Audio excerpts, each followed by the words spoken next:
बिहार में शिक्षकों के लिए या फिर बिहार से बाहर के शिक्षकों के लिए कह सकते हैं कि नौकरी का पिटारा सा खुल गया है। लगातार बिहार सरकार दम भर रही है कि सभी को नौकरी, जितने भी बेरोजगार है उन्हें रोजगार मिल रहा है। लेकिन हमारे बिहार में कुछ ऐसे भी शिक्षक हैं जिन्हें 17 साल से ये लोग संविदा पर हैं, जो वेतन होना चाहिए वो वेतन नहीं मिल पा रहा है। ऐसे में अपनी मांग को लेकर के अनिश्चितकालीन हड़ताल पर बैठ चुके हैं और बिहार भर के शिक्षक मौजूद हैं। हमारे साथ यहाँ मौजूद शिक्षक है, क्या नाम है आपका? डॉक्टर रमेश चंद्र पांडे, बक्सर जिले से हूँ और विशेष शिक्षक हूँ। मानसिक मंदता के क्षेत्र में हमने बीएड और एमएड स्पेशल एजुकेशन में किया है और मैं विगत 17 वर्षों से बिहार शिक्षा परियोजना में हम लोग कार्य कर रहे हैं। जो भी दिव्यांग बच्चे होते हैं, पहले तो 7 ही दिव्यांगता होती थी, आज 21 हो गई, तो उन दिव्यांग बच्चों पर हम लोग काम करते हैं। उनको, जो बच्चे विद्यालय नहीं आते हैं उनको विद्यालय लाना, विद्यालय से जोड़ना, जो हमारा समावेशन और जो सरकार कहती है कि समावेशी विकास की बात करते हैं, तो हम उस समावेशी शिक्षा में दिव्यांग बच्चों को सामान्य बच्चों के साथ प्रतिस्थापित करने का प्रयास कर रहे हैं। जो बच्चे विद्यालय नहीं आ सकते हैं वैसे बच्चों पर भी हम उनका होम बेस्ड एजुकेशन देते हैं। अभिभावक को प्रशिक्षित करते हैं कि ऐसे बच्चों का डेली लिविंग स्किल कैसे डेवलप हो। और बिहार में 38 जिले हैं और आज की तिथि में हमारे पास मात्र 1037 लोग हैं पूरे बिहार में। अब आप कल्पना करिए कि एक जिले में न्यूनतम 10 ब्लॉक, एक ब्लॉक में न्यूनतम 100 से 100, 150 विद्यालय, बच्चों की संख्या 350 से 500 और काम करने वाले कितने हैं?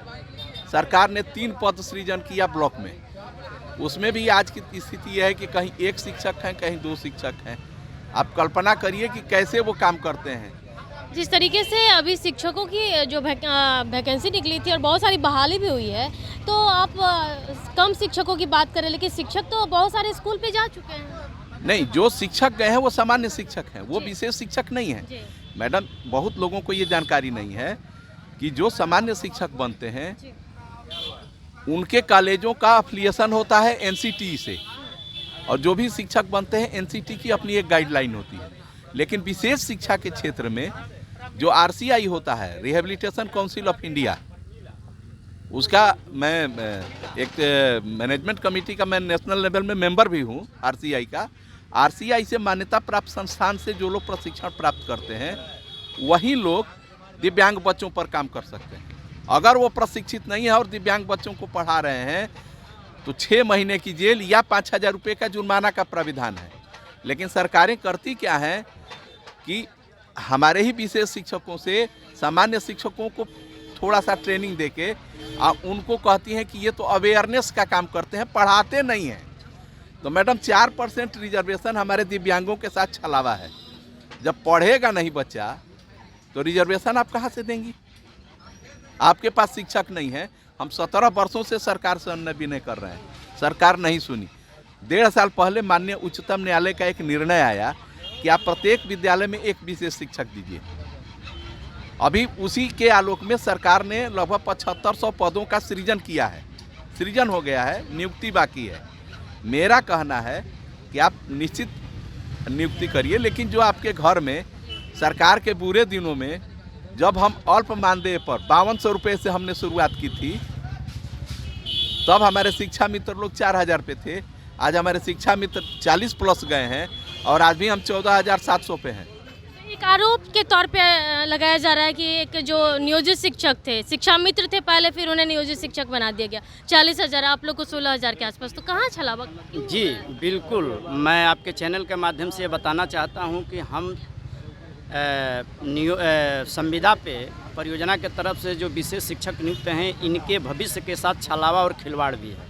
मैं आपको बताना चाहूँगा कि पिछले साल इसी गर्दनी बाग में हम लोग सामंजन के लिए बैठे हुए थे, तो उस समय के वर्तमान में जो परियोजना निदेशक थे आशंक चुबा जी ने हम लोगों के लिए एक लेटर निकाला था कि आपका सामंजन होना चाहिए, और उसको उन्होंने आगे दीपक सिंह जो एसीएस थे शिक्षा विभाग के, उनको रिकमेंडेशन किया था। और उस रिकमेंडेशन के आधार पे एसीएस शिक्षा विभाग के दीपक सिंह ने हम लोगों को यह आश्वस्त किया था कि आपको विशेष शिक्षक के पद पर सामंजित किया जाएगा, जो ये 7200 पद क्या कहते हैं बिहार सरकार ने शिक्षा विभाग में क्रिएट कर रखा है। लेकिन वह जो है फाइल हमारे प्राथमिक शिक्षा निदेशक के पास में जा कर के पड़ी हुई है और वहाँ से क्या कहते हैं फाइल हमारे आगे नहीं बढ़ रही है। यह दुखद बात है और उसको इसलिए नहीं बढ़ाया जा रहा है कि हमारे साथ भेदभाव, तो भेदभाव किस बात का कर रहा है सरकार बताए।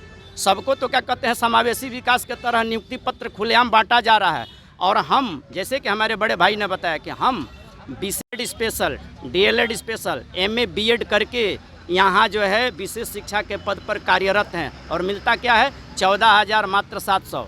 और मैं आपको एक चीज़ और बताना चाहूँगा कि अभी इन्होंने कैंप लगा करके 1,20,000 जो शिक्षकों को नियुक्ति पत्र बांटा है गांधी मैदान में माननीय मुख्यमंत्री जी ने, इनको प्रशिक्षित करने का कार्य 21 तारीख से, इसी 21 नवंबर से लेटर निकला हुआ था कि इनको हम प्रशिक्षित करेंगे समाकुलन के माध्यम से, कैरिकुलम एडाप्टेशन के माध्यम से। तो सरकार हमारी उपयोगिता और उपायदेयता को समझ रही है। हम बहुत योग्य हैं तब तो यदि हम बहुत योग्य हैं तो हमारी मांग सामंजन की है, तो आप क्यों नहीं हमें सम्मानित करते हैं? तो जिस तरीके से बता रहे हैं कि हमारी योग्यता भी है, बावजूद आप लोग को पेमेंट सही नहीं दिया जा रहा, कब तक आप लोग बैठे रहेंगे गर्दनी बाग में? यहाँ तो अब की तो हम लोग एकदम फाइनल करके हैं कि जब तक मिल नहीं जाएगा तब तक आसरा लगाया जाता है। जब तक कोई, आज तक 5 दिन हो गया, अभी कोई न मिलने ना कोई अब संज्ञान नहीं ले रहा है, तो हम लोग बैठे रहेंगे।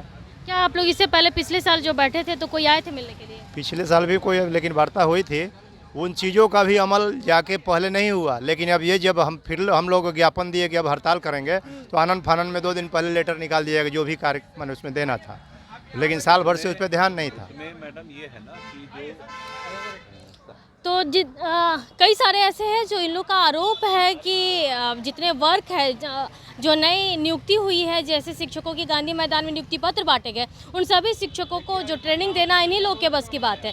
बावजूद इसके इन लोगों की जो योग्यता है सरकार समझने के बावजूद पैसे कम दिए जा रहे हैं, महज 16,000 रुपये दिए जा रहे हैं। ऐसे में गर्दनी बाग में बैठ चुके हैं और अनिश्चितकालीन हड़ताल पर बैठे। नाराज़गी इस वजह से भी है कि कई बार ऐसे हुए हैं कि बैठे तो है लेकिन इन लोगों से कोई मिलने नहीं आया है, तो गुस्सा साफ तौर पर दिख रहा है।